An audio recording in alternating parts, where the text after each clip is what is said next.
Hi Greedy 3Ders. In my last video I showed you how I do battle damage on helmets, and a couple of you have asked about the Cylon helmet that I used in the video. Well, I've made that to completion now, as you can see over my left shoulder here, so I'll talk you through where I got it from, how I painted it, and how we finished this Cylon Raider helmet. Stay tuned. By your command.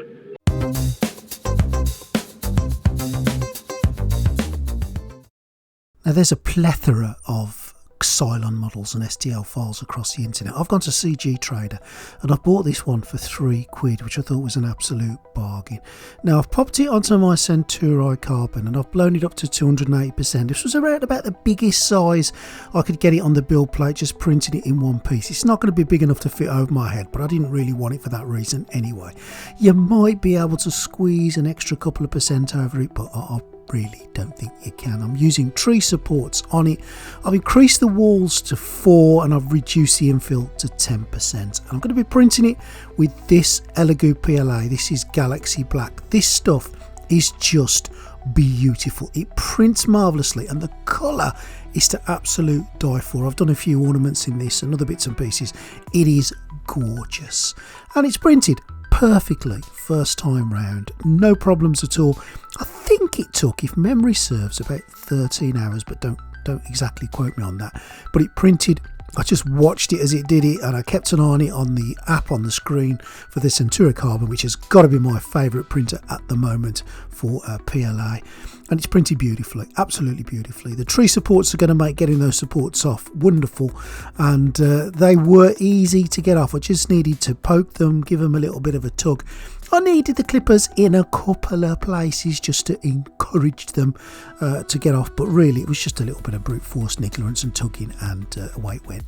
It's probably an idea to wear some kind of gloves because these bits can be sharp, but just look at the colour, it's beautiful. I love this Galaxy Black PLA, absolutely love it. Now don't forget, we're going to be making this battle worn, so I'm going to sand it, and I started sanding it there just before I caught it on any kind of video, and there was a little bit of a split there where it just happens to have broken. I think there's not much PLA in the way there, which is not a problem at all. We could fill that easily. We could just put a little bit of filler in it and it would work fine, but don't forget, this is going to be battle damage, so that's okay. I do want to, however, make it look nice and shiny in some of the areas on the helmet, so I'm taking this foot sander with a 60 grit paper and I'm going to give it a bit of a blast all over, and I'm going to swap that up with this sanding pad again with a 60 grit paper. I'm going to sand the whole darn thing. I'm going to get rid of those very fine layer lines that are there. Now it's not horrendous, the layer lines aren't terrible, but I do want to get rid of as many as I can because I do want to shine this up just a little bit. I've also used some plain old 60 grit sandpaper at this stage. I'm going to up the number. Remember I did a whole video on sanding, the lower the number, the coarser the sanding, and I'm using all sorts of different tools on it to get the effect that I want, which is a relatively smooth finish. Takes a long time. Make sure you wear a respiratory mask on it, but you get the gist. It's taken probably an hour and a half to get to this stage, giving it a good blast all the way across. Now I'm just going to take a little bit of wood filler, and any of the areas that are a little bit should we just say a little bit where you can feel the lines a little bit more, or where there's a split, definitely there. I'm just going to give that a cover. I'm not going to take it away completely, but I just want to give it a bit of strength, and if there's some fairly deep layer lines somewhere on your helmet, then just put a bit of this filler on, rub it in with your finger, and preferably wear a glove. I usually do, but today I didn't typically because it's been videoed and I'm going to look an absolute plonker, but there you go. Rub it on, get it on there. Any kind of wood filler will do. You can also use cavity wall filler. I've seen people use other things, but these work fine for me. Once they're dry, and I did give them around about I'd say just under 24 hours, it was the next morning, just batter them with a sandpaper, not too hard. You don't want to get it all off, you just want to smooth them over, and I'm using now 180 grit just to try to make the lines go away a little bit more, and I'm going to use that 180 grit all the way across it. And then once I've blown all the dirt off and brushed it off, I'm going to go over it with a filler primer just to see what I've missed, see what looks good, see what looks bad. And there was quite a few areas I wanted to go over again, so a bit more of the wood filler on there, and I just put that on the areas that I needed it. let that dry. Yep, you've get it, and sanded it off again with the 180 grit paper. It is a slow process, especially with the filler primer, and it's a case of depends on how beautiful you want this to look. If you want this to look absolutely perfect, then you can get away with just filler priming it and going over it. Now this paint, this black paint, I use this paint specifically because it doesn't like the next paint that I'm going to use on it, and it bubbled up. I did a project on this ages ago, and this Rust-Oleum chrome on top of that black paint, it really didn't sit well, and it made almost like a speckle effect. And I thought, do you know what, I can use that, and I'm going to use that in this project. Fingers crossed it worked. I was kind of hoping that I would get this, replicate the same that I had last time, and I did. You know, it's almost like that speckle paint that you can buy. They just don't mix well together, they don't play well together, but I wanted that on this helmet because this helmet's going to look like it's been battered by Starbuck. I also want it nice and shiny, so I'm just going to use a little bit of gloss varnish on it, just to lighten it up. Now there's probably 1,000 ways you can paint a Cylon, and this is just the way I'm doing it, and this is more about battle damage than the fact it's a Cylon, although it does look cool as a Cylon. The next thing, take a hammer with a ball end. When I first did this a while ago, when I was knackering up my helmets to try and make them look a bit battered, this first stage gave me collie wobbles, but all I did was I boshed it and I battered it and I hit it and I took chunks out of it. It won't smash the PLA through, but it will certainly damage it, and that's what we're after with that ball end of the hammer as well, because we don't want anything sharp. We just want to be damaging it. We want to be inflicting some kind of what looks like a blaster mark on it. I've kept it in little tiny circles, as you would imagine a blaster mark would make, and I just whopped it in a few places. This was quite fun, but also quite nervous, knowing that all that work that I've done, once I've battered it with a hammer, there's no going back now. There is no going back. Strategically, I'm just going to put a few of the marks on there. I haven't planned this beforehand. I'm just going to look where that speckle effect is really sort of shown, and I'm going to hit it in those areas. And I'm not going to do too much of it. I don't want it to look overpowering. I just want a few marks on there just to show that this Cylon has not won the battle against the Galactica. Right, black spray paint is next, and all I'm going to do is a light spray all the way around the damage initially.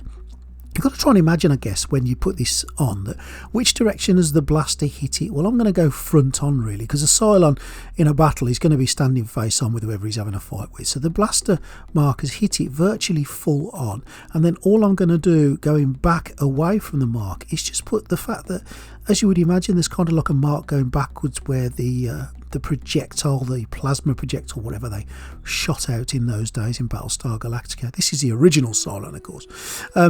Would move around again. That one there, right on the front, there'd be a little bit of smouldering over to the side. So that's what I've done there. I've just moved it over to the side. Now you can apply this technique to any helmet. It doesn't have to be a Cylon, of course. It could be your Stormtrooper, it could be your Colonial Marine from Aliens, it could be your Starship Trooper. Whatever you want to do, you can put blaster marks on, and it's simple. It's really easy. Don't fret about it. Just go around the outside of it with that black. You don't want it thick. You don't want it to be jet black. Not abusing a brush, you probably wouldn't get away. Maybe a dry brush technique, but I'm going to say your airbrush is your friend doing this. And all I've done is that, and I've just dragged it away a little bit so you can see. And look at the effects. I mean, straight away, I haven't done much work on this. You know, I can't say that this has been hours and hours of labour. It's just been bashing it with a hammer and putting a bit of black paint around it. But you get the effect absolutely straight away. And you can't mimic this damage with paint. Hitting it with a hammer is a really good way of doing it, and it takes those layers of paint off that you put on and gives you that effect that you want. You don't want any sharp edges, you just want it to look dark, and I've put some dark in the middle there as well, and I've just given it a little bit more of an outline. But and look at that speckling on the top of the helmet as well. I'm so pleased that it worked, or it didn't work. Depends on how you look at it. You're getting that speckle effect. If this had supposed to have been a brand new shiny pristine helmet, I'd have been devastated, but thank God it was not. This was it from the start, and that's what the helmet looks like when it's pretty much done to this stage. We've got to do a little bit more work with it, but that split that was there, I was quite happy to just give that a little bit of black across, and I'm calling the damage on this pretty much done. and I'm really thinking that looks unique. I've not seen anything like this before. So the black grille segment has gone in. That was just simply a case of gluing it in place. No dramas at all there. Next, I've got the eyepiece, which will sit behind the helmet and glue in, but of course no Cylon would be complete without some red flashy lights, and here we have them. Now, I got these from a company called Imperial Light and Magic, and I told him what I wanted. I wanted some Cylon lights to be around about 11 centimeters, and he made these for me and sent them to me. Now, these are powered with either a 9-volt battery, or you can, if you want, to plug them into a USB. There's a USB-C connector on there. So all I needed to then do was take my ultrasonic knife and just make a little bit of a slit in the side, so that it fits the wires through, so they fit flush and there's no pressure on the wires when it's in. That was relatively easy to do with this knife. And once I'd done that, it's a simple case of threading the lights in, removing the sticky backing off the lights and gluing them into place, which of course I did with a little bit of super glue in a couple of places, held it in place, and it glued wonderful. The good thing with this helmet is it fits together beautifully. And it's just a case of powering it up, and I felt that it was looking good. It just needed some kind of a stand to raise it off the surface, but I'm really happy with those lights. So I went on to Thingiverse and I found a helmet stand, a simple plain helmet stand, and here it is printed in that galaxy black Elegoo PLA. Oh, it's just beautiful, this PLA, absolutely beautiful. And inserted it into the helmet, and there we go. That is the final product. That's what it looks like. The battle damaged Cylon Raider is done. What do you think about it? Leave me a note in the comments. Tell me if you like it. If you don't like it, would you have done anything any different? Do you like the lights? I think the lights look absolutely amazing. They are real Cylon. Would have liked to have added some sound, but that may be for the next one. So the Cylon is all done, and I'm really pleased. I've always wanted a Cylon helmet, especially with the red strobing light. So I'm so chuffed that I managed to find someone to make that at a reasonable price for me to fit into this helmet that I've done. Now, as I say, this was a damaged helmet, so I know it's not as shiny as the original ones in the 70 series. I'd be really interested to know how you get those helmets to look like they're absolutely chrome plated. They're beautiful in the original. How do you guys get that paint effect on yours? It'd be interesting for me to try to replicate that. If you like what you see today on Greedy 3D, please subscribe to the channel. Think about joining the Patreon, and thank you for watching, and I will see you real soon next time on Greedy 3D. Program completed by your command.